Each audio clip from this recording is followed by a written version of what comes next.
to Taylor Swift's Journey to Fearless. You belong with me. You belong with me. This is a story of a little girl who dared to dream big. From her earliest performances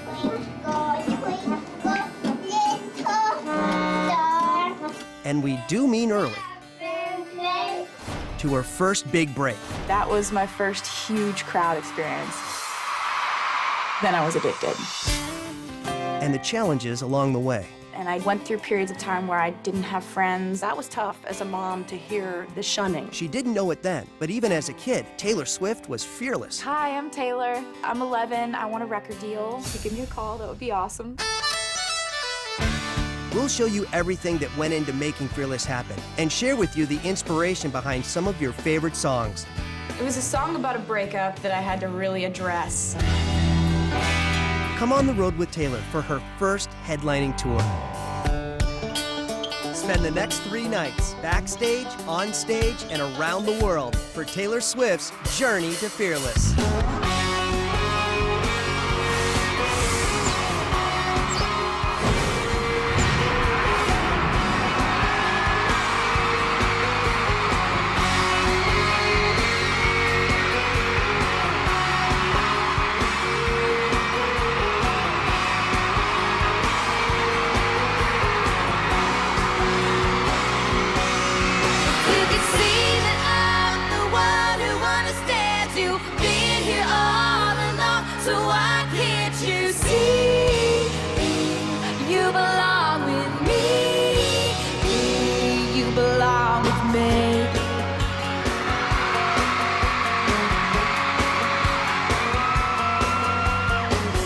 On the phone with your girlfriend, she's upset. She's going off about something that you said. She doesn't get your humor like I do. I'm in my room, it's a typical Tuesday night. I'm listening to the kind of music she doesn't like. She'll never know your story like I do. But she wears short skirts, I wear t-shirts. She's cheer captain and I'm on the bleachers, dreaming about the day when you wake up and find that what you're looking for has been here the whole time. If you could see that I'm the one who understands you, been here all along, so why can't you see? You belong with me. You belong with me.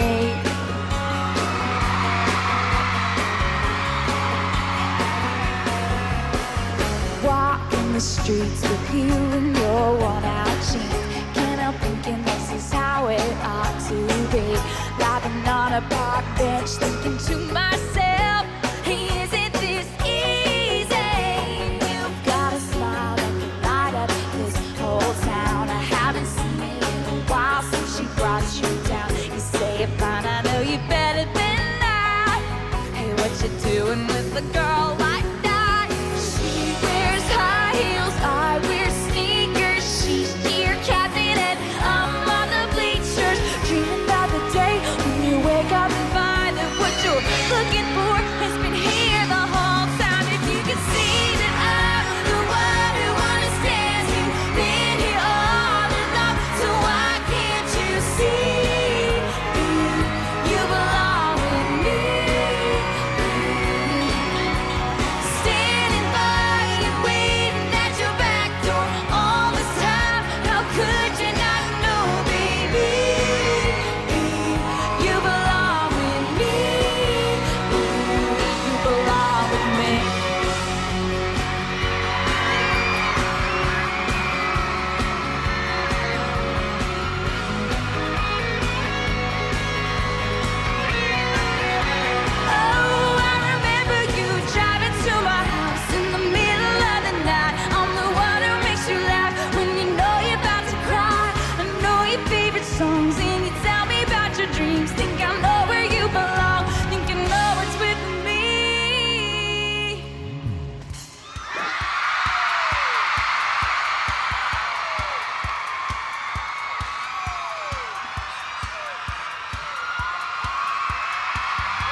You say that I'm the one who understands you've been here all along, so why can't you see you belong with me?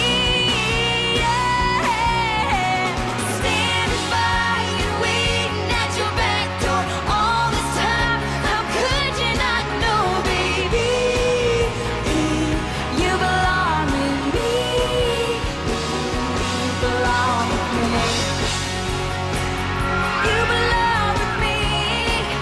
Have you ever thought just maybe you belong with me? You belong with me.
I think my first memory of loving music happened so early. We would always go to the beach in the summer, and I would run from blanket to blanket, from family to family, and just sing. Yay, Taylor! Whoa! I got my first guitar when I was 8 or 9 years old. I couldn't motivate myself to learn because my fingers were too small. I always had the guitar around and had it in the corner. And when I was about 12, this magical twist of fate, the guy who my parents had hired to come fix my computer, I'm doing my homework, and he looks over and sees the guitar in the corner, and he was like, "Do you play guitar?" And I said, "Oh, no, I tried, but no."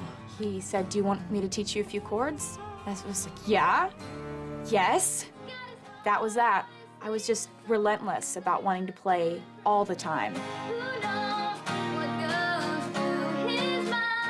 I was songwriting for all of my free time after that.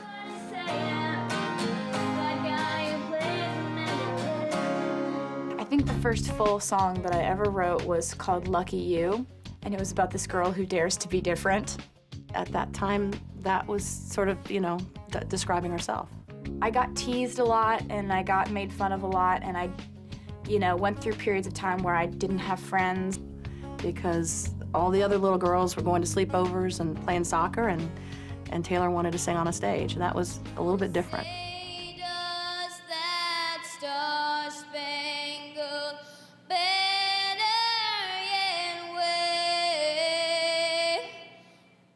And I stood there in the middle of the giant basketball arena, and with my little sparkly American flag shirt and my white pants and my red headband. I was very patriotic looking.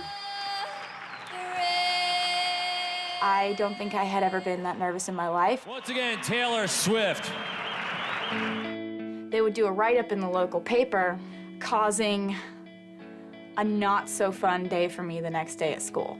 My worst time of the day was when I went to go pick up Taylor at school, and I would know that things maybe hadn't been so great that day at school, and so I knew I was going to hear whatever happened. And so that was tough as a mom to hear the ostracizing that went through, literally the shunning that would take place at school, where she would sit down at a table with her lunch tray and everyone would move. As a parent, there is nothing more painful than hearing that your child is in pain. You'll take any bullet for them, but you realize that this is also something that they have to go through. So that's when I got it in my mind that there was this magical place called Nashville where dreams come true, and Faith Hill got discovered, and I thought to myself, Nashville, well, I've got to go there. I begged my parents for, I think, a solid year. Please, can we take a trip to Nashville? Just nonstop. I want to go to Nashville, just relentlessly. It was all she talked about. So on spring break, we went to Nashville to go check it out. Everyone you meet in Nashville has the same dream, and a lot of them wanted to be exactly what I wanted to be, which was an artist, and want to be on the stage in front of a lot of people. Taylor would, say, "That's Mercury Records, pull over. I need to run my demo CD." I'd get out and I'd run up to the door. "Hi, I'm Taylor. I'm 11. I want a record deal. If you could give me a call, that would be awesome." And I knew that I had to figure out some way to be different, some way to get better and have more to offer. Music was something that was so necessary for me to be happy. I would play for hours and hours until my fingers were bleeding. She never put it down. She wouldn't put it down. We'd have to literally say to her, "All right, put the guitar down, come to dinner, then you can go right back and play." But it became a matter of forcing her to put it down at that point. I just fell in love with it.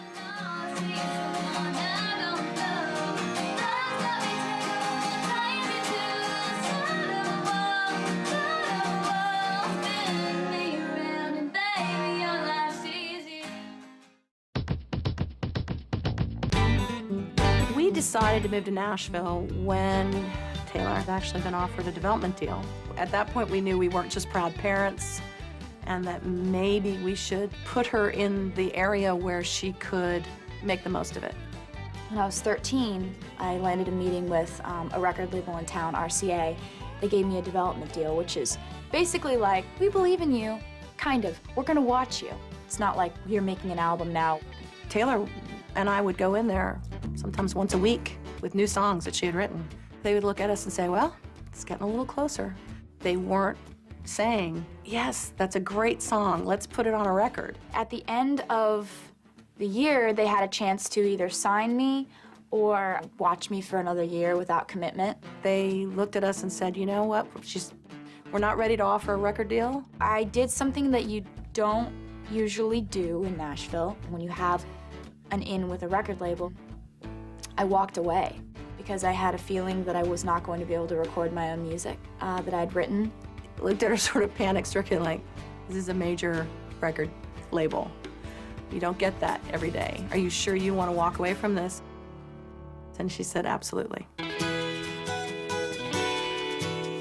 had this showcase at the Bluebird Cafe, ironically the place where Faith Hill got discovered. And I played my guitar and sang a bunch of songs that I'd written. There was one guy in the audience named Scott Borchetta. So he came up to me after the show and he said, "I want you on my record label."